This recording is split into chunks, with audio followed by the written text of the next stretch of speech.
아멘. 오늘도 하나님께 예배드리고 찬양드리기 위해서 원근각처에서 여러 가지 다른 세상 일들 다 제끼시고 우리 예배드리기 위해서 오신 모든 분들을 환영하고 하나님의 축복이 임하시기를 축원합니다. 아멘. 우리 옆에 분들과 함께 인사 나누시겠습니다. 주님은 죽은 자도 살리십니다. 주님은 죽은 자도 살리십니다. 믿습니까? 네. 옆에 분들한테 물어보세요. 믿습니까? 물어보세요. 믿습니까?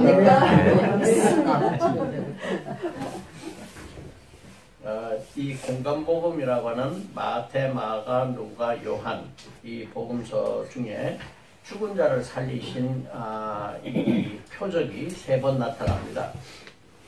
회당장 야이로의 딸을 살리셨고 나인성 과부의 아들을 살리셨고 이 요한복음에는 나사로를 살리신 이야기가 기록이 되어 있습니다.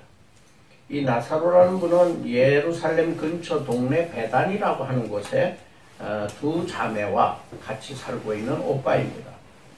이 베다니의 집은 성경상에서 보면은 기록에 보면은 예수님이 상당히 많이 거하신 곳입니다. 그리고 그곳에서 이렇게 여러 가지 행사들을 하셨습니다.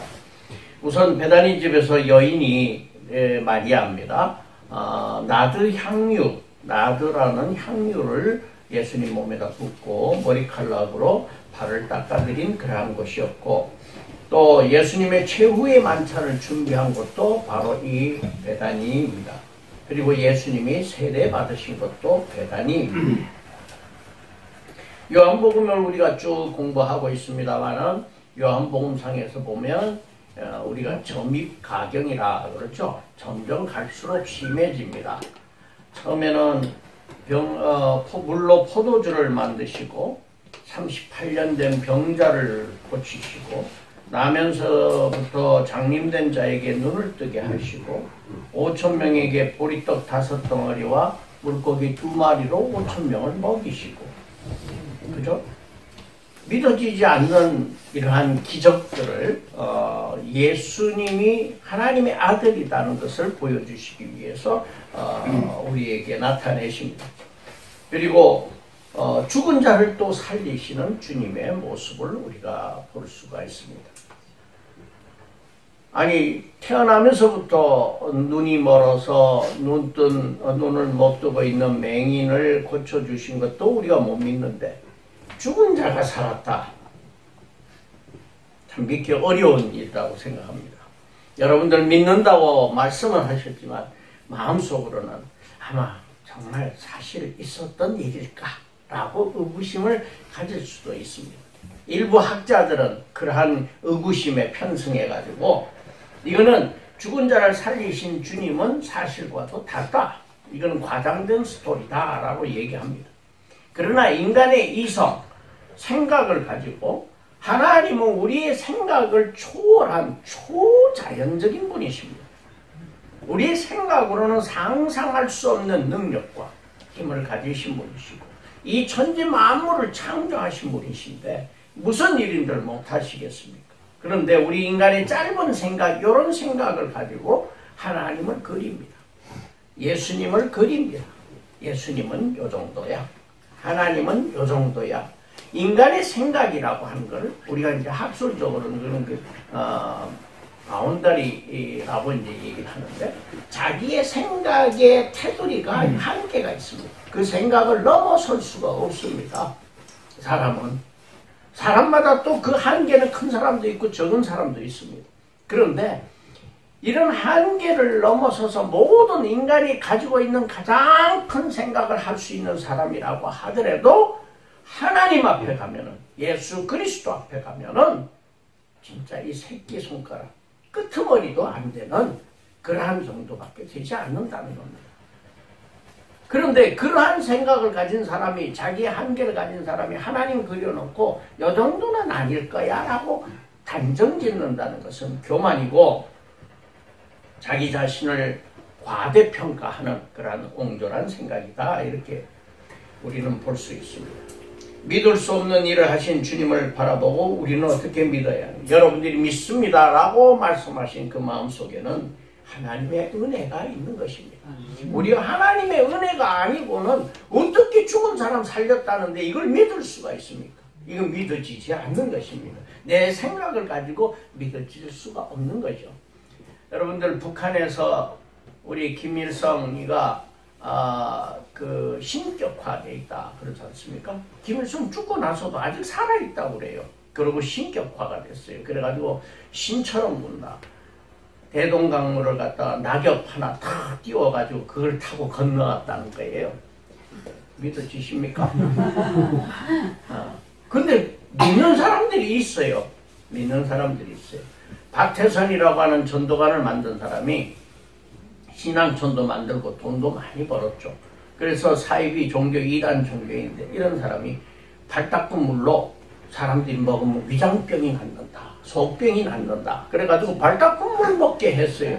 그리고 실제로 나았다고 뭐 이러는 사람도 있었어요. 그리고 믿는 사람이 있었어요. 이런 거를 믿는 사람도 있는데 하나님이 천지 창조하신 하나님이 이 죽은 사람 살리셨고 어떤 기록을 남기셨다라고 하는 이것을 못 믿는다는 것은 참 이해가 안 되는 부분들입니다. 요한은요, 이걸 기록한 요한복음을 기록한 요한은 어부 출신이었습니다.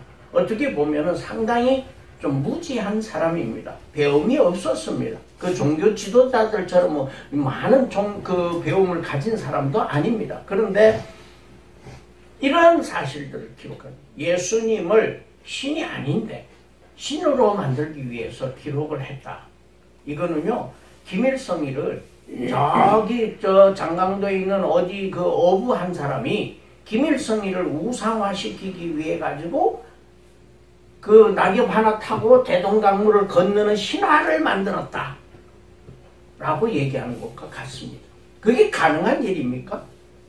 요한이 배움도 없었고 그러한 무슨 조작할 수 있는 뭐 꾸며낼 수 있는 그러한 능력을 가진 사람도 아님에도 불구하고 이것은 하나님의 영감을 통해서 기록한 것인데 이 기록을 할 수 있었던 것은 사실이 아니고는 어떻게 이거를 꾸며내서 무슨 소설가입니까? 요한이? 이런 걸 어떻게 만들어내느냐는 겁니다. 이거는 현실로 봤기 때문에 내 눈으로 보았기 때문에 기록할 수 있었던 것입니다. 우리는 그런 점에서 우리가 믿거나 안 믿거나 하나님의 표적, 주님의 표적은 오늘날에도 나타나고 있습니다. 여러분들 모두가 하나님의 은혜로 이러한 표적들을 믿을 수 있는 믿음 가지시기를 축원합니다. 오늘 말씀은 오늘은 우리 세례식과 성찬식이 있어서 시간이 많이 좀 지나갔습니다. 그래서 짧게 말씀을 드리는데 첫 번째는 병과 죽음에 대한 말씀이고 두 번째는 슬픔과 애통이 하시는 주님, 세 번째는 다시 살리시는 주님, 이 세 가지를 우리가 이 11장을 통해서 우리가 배우고자 합니다.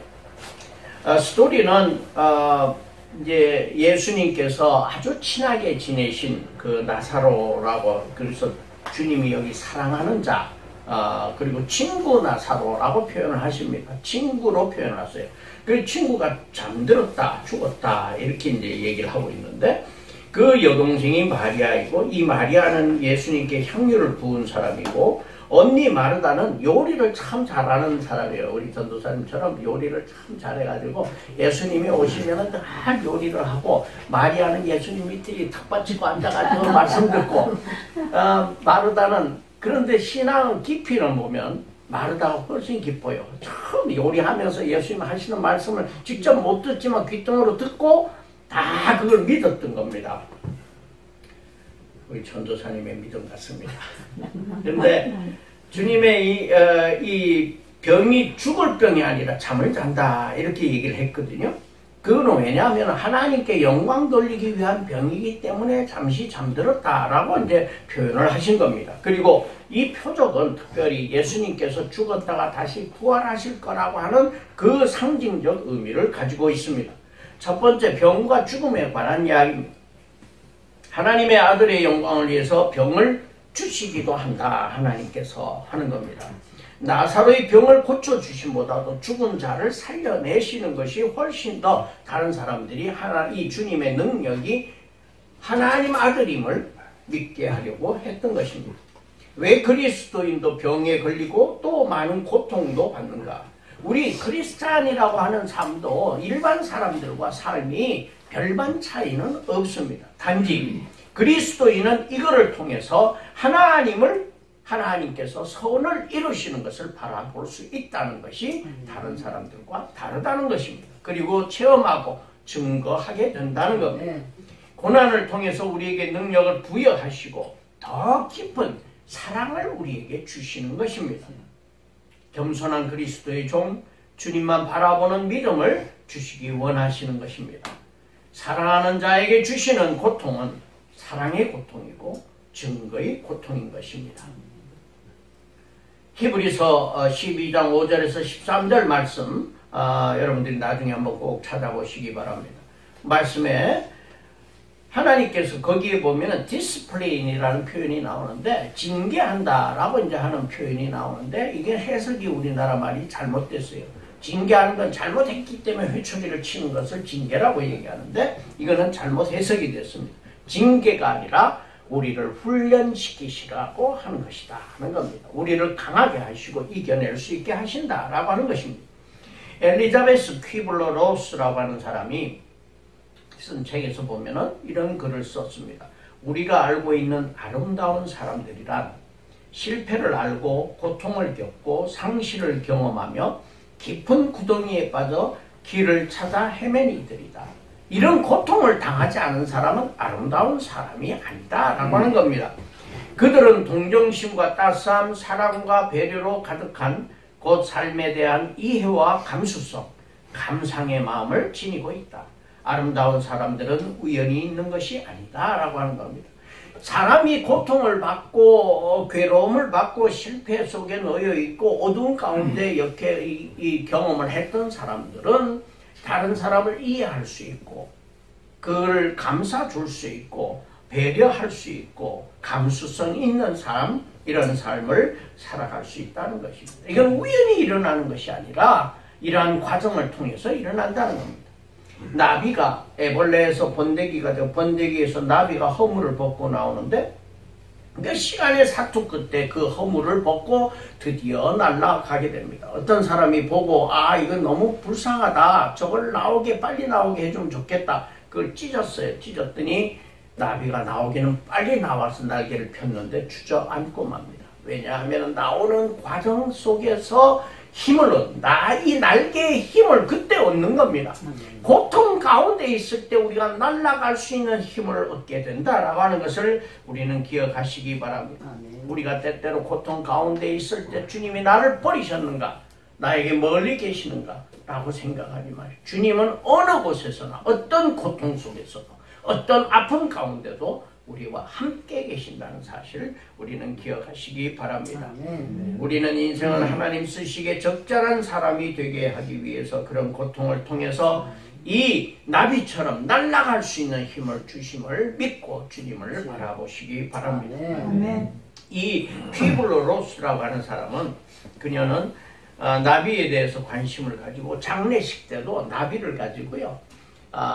그 관을 이렇게 열었을 때 그 나비가 확 날아가고 사람들에게도 처음 봉투 하나씩을 줘서 나비를 넣어가지고 한순간에 다 나비를 날리는 이러한 이벤트를 했습니다. 왜 이 퀴블러 로스가 나비에 관심을 가졌느냐 그러면 이분은 굉장히 봉사하는 분이었는데 폴란드에 마이데넥의 그 유대인 수용소, 나치 시대에 유대인 수용소를 방문한 적이 있었는데 그 수용소에 보니까 벽에 나비 그림이 그렇게 많이 그려져 있다고 그래요. 그 막 손톱으로 그걸 그렸고 돌멩이로 어떻게 그려가지고 나비 그림들을 많이 그렸어요. 그래서 이분이 생각하기에 왜 나비 그림들을 이렇게 그렸는가 라고 이제 연구를 해보고 나중에 이제 여러 가지 연구 끝에 한 20년 뒤에 깨달은 것은 뭐냐면 인간의 몸은 나비가 날아오르는 번데기처럼 우리가 가지고 있는 영혼을 감싸고 있는 껍데기에 불과하다 라고 하는 것을 인간의 몸은 우리의 영혼을 담기 위해 가지고 있는 껍데기에 불과하다. 죽고 나면 썩어져서 흙이 되어버리는 하나의 껍데기일 뿐이다. 중요한 것은 영혼이다라고 하는 것을 깨닫게 되었다라고 그럽니다. 영생을 믿는 자들에게는 죽음이라는 것은 잠자는 것에 불과한 것입니다.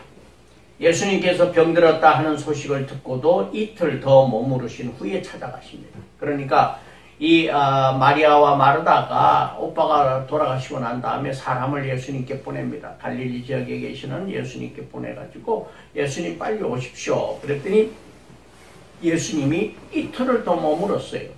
지난번에 주님의 때에 대해서 제가 말씀을 나누면서 주님의 때는 우리의 생각과 다르다. 당장 쫓아가셔가지고 병을 그렇게 사랑하는 나사로인데 친구인데 병을 고쳐주셔야 마땅한데 이틀 더 머무르셔서 죽게 만드셨어요. 그러니까 사람들은 오해를 할 수밖에 없죠. 이건 예수님의 생각이 우리와 다르다는 것을 우리는 깨달아야 합니다. 그러나 예수님께서 하신 그 주님의 때는 바로 최선의 때다. 나사로가 살았기 때문에 그 장면을 목격한 많은 사람들이 그리스도임을 믿었다라고 하는 것입니다. 우리는 때때로 우리가 원하는 건 지금 당장이고 죽으면 아무 소용이 없다고 생각을 합니다. 당장 뭔가를 해달라고 우리가 울부짖습니다. 그러나 주님은 기다리라. 우리는 물론 우리가 구해야 됩니다. 간구해야 됩니다. 그러나 주님의 때를 기다리시기를 바랍니다. 우리가 원하고 맡겨놓으시기 바랍니다. 예수님께서는 나사로의 죽음을 보면서 통분히 여기셨다 그랬습니다. 이 통분히 여기셨다는 것은 굉장히 흥분하셨다라고 하는 표현인데 이거는 슬픔과 애통해 하시는 주님의 모습입니다. 인간들이 가지고 있는 고통과 아픔에 대해서 주님도 역시 공감하신다는 겁니다. 그렇기 때문에 우리는 우리가 가지고 있는 여러 가지 고통과 고민과 갈등들을 실패의 자리를 주님 앞에 내려놓으시길 바랍니다. 그러면 주님도 우리와 공감하신다. 신이시기 때문에 하나님이시기 때문에 우리를 모르시는 우리의 사정을 모르시는 것이 아니라 우리의 고통을 아파하신다라고 하는 것을 우리는 기억해야 됩니다. 예수님께서 눈물을 흘리셨습니다. 무엇이 예수님을 눈물을 흘리게 했을까요? 나사로에 대한 사랑인가요? 아니면 죽음과 이별의 슬픔에 대한 느낌이셨나요? 아니면은 나사로를 다시 불러내시지만 그가 다시 겪을 죽음. 나사로는 결국 죽습니다. 다시 살아났지만 죽습니다. 그거를 생각하시면서 슬퍼하셨을까요? 예수님은 여러 사람들이 여러 학자들이 이런저런 추측을 이야기합니다. 저는 생각하기에 예수님은 당신의 죽음을 내다보시고 죽음 후에 슬퍼할 친구들과 또 여러 제자들을 생각하시면서 고통스러움과 마음이 아프시기 때문에 우신 눈물일 수도 있다라고 하는 생각을 해보게 됩니다. 예수님께서 우리를 사랑하시기 때문입니다. 때로 슬프고 마음이 아프고 억울하고 답답해서 가슴이 터질 것 같아도 주님은 우리의 그런 감정을 잘 알고 계시기 때문에 우리는 주님 앞에 모든 것을 이야기할 수 있는 믿음 가지시기를 축원합니다. 아멘. 세 번째는 다시 살리신 주님이십니다. 친구 나사로가 잠들었다. 내가 깨우러 가노라. 그러면서 잠든 자를 깨우는 것처럼 나사로를 찾아가십니다. 주님이 내 오라비가 다시 살아나리라 했을 때 마르다는 얘기합니다. 마지막 날에 부활하는 줄은 우리는 다 알고 있습니다. 주님이 말씀하신 거 배웠기 때문에 잘 알고 있습니다. 라고 답변합니다. 그러나 주님은 마지막 날이 아니라 지금 이 시간에 내가 그를 살리리라고 말씀하시는 것입니다. 무덤 앞에 막고 있는 돌을 옮겨 놓으라고 말씀하십니다. 우리의 영혼이 다시 살아나기 위해서는 우리의 무덤 앞에 우리의 삶 속에 앞에 놓여있는 돌멩이들을 치워야 합니다. 내가 치우기 힘들 때는 같이 치워줘야 합니다. 우리 주변에 있는 영혼이 아직 돌무덤으로 인해 가지고 돌무덤 속에 있는 그러한 어두운 가운데 있는 그런 분들을 봤을 때 우리는 그 돌무덤을 힘이 들어도 치워야 합니다. 또 죽은 자가 나사로가 이제 부릅니다. 주님께서 부르십니다. 나사로야 나오너라 하고 지목해서 부르십니다. 주님이 나사로야 나오너라 하고 지목해서 부르시니까 나사로가 뻘떡 일어나서 나오게 됩니다. 주님은 아무나 부르시지 않습니다. 우리 한 사람 한 사람 나올 사람 나오라는 것이 아니라 한 사람 한 사람의 이름을 부르시면서 지목해서 불러내신다는 사실을 우리는 기억해야 됩니다. 나를 지목해서 부르고 계신다는 사실 우리는 기억해야 될 것입니다. 그래서 장례식이 잔치의 장소로 바뀌는 예수님의 부르심 때문이다 라고 하는 것을 우리는 기억하고 우리의 영혼의 장례식이 잔칫날로 바뀌어야 할 것입니다. 그래서 거듭나야 할 것입니다. 주님의 부르심을 들어야 할 것입니다. 죽은 자가 수의를 이게 우리가 이제 죽은 자들을 보면은 몸을 수의로 싸지 않습니까? 이 수의를 다 쌌는데 그거를 다 감고 나옵니다. 주님께서 말씀하십니다. 풀어서 돌아다니게 하라. 그 말씀하십니다. 수의를 풀어줘야 됩니다. 죽음에 매여 있는 사람들을 풀어줘야 됩니다. 죄악 가운데 매여 있는 사람들을 우리는 그들에게 가서 그들의 수의를 풀어주어야 자유롭게 다닐 수 있다는 것입니다. 그것을 뭘로 풀 것인가? 주님의 말씀으로 우리는 풀어주어야 할 것입니다. 그래서 우리 주변에 있는 많은 사람들, 수의 속에 감겨져 있는 사람들을 풀어줘야 하는 우리의 사명이 있다는 거 기억하시길 바랍니다. 이렇게 죽은 자를 살리시는 주님을 바라보면서 유대인들은 종교 지도자들은 그들이 예수님을 죽일 그러한 생각을 하게 됩니다. 음모를 꾸미게 됩니다. 산에 들린 공의의 70명 그래도 배웠다는 사람들이 주님을 죽이려고 그 작당 모의를 하게 됩니다. 자신의 문제를 발견하기보다 그 문제를 지적하는 주님을 자신의 적으로 여기고 살해하려고 합니다. 자신의 이익과 현재 상황을 지키기 위해서 그들은 주님을 제거시키려고 합니다. 그러면서 로마를 팝니다.